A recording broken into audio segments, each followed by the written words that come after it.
আমরা সকল আদিবাসীরা 30শে জুন দিনটিকে বীর শহীদ সিধু কানুর রক্ত বলিদানের যথাযোগ্য সম্মান জানিয়ে দিনটিকে আমরা পালন করে থাকি। তবে দেখা যায় যে অনেক জায়গায় সেই দিনটিতে অর্কেস্ট্রা প্রোগ্রাম করে, ফুটবল খেলা আয়োজন করে। তবে বাঁকুড়া জেলার যতগুলো সংগঠনই রয়েছে খুব ভালো ইনিশিয়েটিভ নিয়েছে যে সেই দিনটিতে কোনোরকমভাবে কোনো ফুটবল খেলা এবং অর্কেস্ট্রা প্রোগ্রাম করা যাবে না। সেই দিনে দেশাত্মবোধক বা হুল রিলেটেড কোনো যদি নাটক বা কোনো রকম প্রোগ্রাম করে থাকে সেটার জন্য সংগঠন মঞ্জুর দিচ্ছে। তবে অন্যান্য যদি কোনো রকম এরকম প্রোগ্রাম করা হয় বা করে তার জন্য বিশেষ পদক্ষেপও নেওয়া হবে।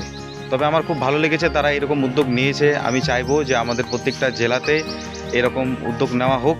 তবে হয়তো আগামী দিনটিতে আমরা সকলেই ওনাদের যথাযোগ্য যা সম্মান রয়েছে সে প্রাপ্য সম্মানটা আমরা দিতে পারবো। ধন্যবাদ। ভিডিওটা দেখুন এবং অপরের কাছে শেয়ার করে দিন।